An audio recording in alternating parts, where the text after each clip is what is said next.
Brazil has just witnessed one of the darkest and bloodiest moments in its modern history. A police raid in Rio de Janeiro has left at least 132 people dead, marking what many are calling the deadliest police operation in Brazil's history. What was supposed to be a mission to dismantle the notorious Red Command Gang, known locally as Comando Vermelho, has now turned into a national tragedy.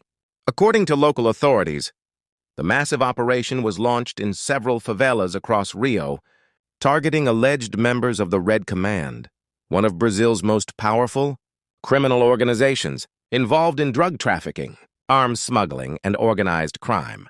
Police claim the raid was necessary to weaken the gang's control in Rio's poor neighborhoods.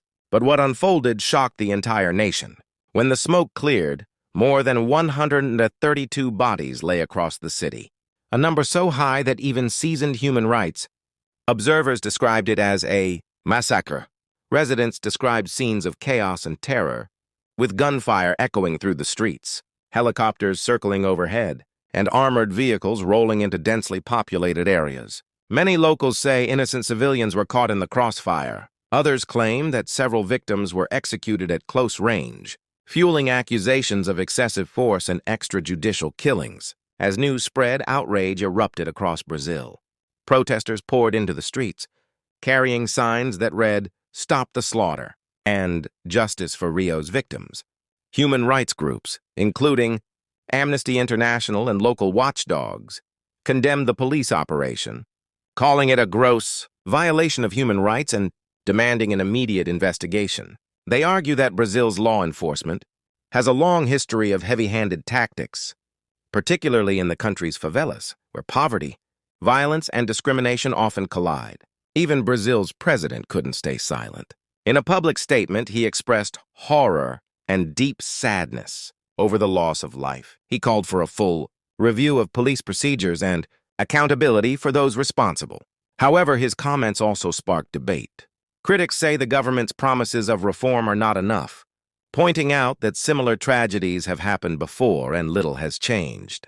Some political leaders are demanding sweeping police reform, while others, particularly conservative voices, argue that the operation was justified, insisting that Rio's gang violence leaves the authorities with little choice. Unfortunately, deadly raids are nothing new in Rio de Janeiro.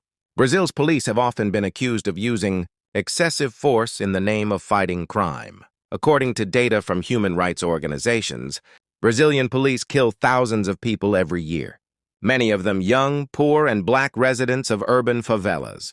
This latest raid, however, stands out not only for its death toll, but for what it reveals about the deep-rooted problems in Brazil's justice system, a system where violence often replaces accountability. Beyond the numbers, there are stories of pain and heartbreak, families searching morgues for missing loved ones, children traumatized by the sounds of gunfire, mothers crying out for justice.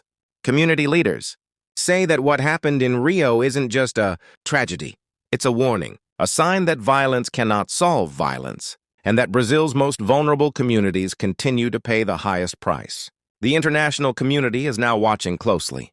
Global human rights organizations are urging Brazil to launch an independent investigation into the raid and to hold all perpetrators accountable, regardless of rank or position.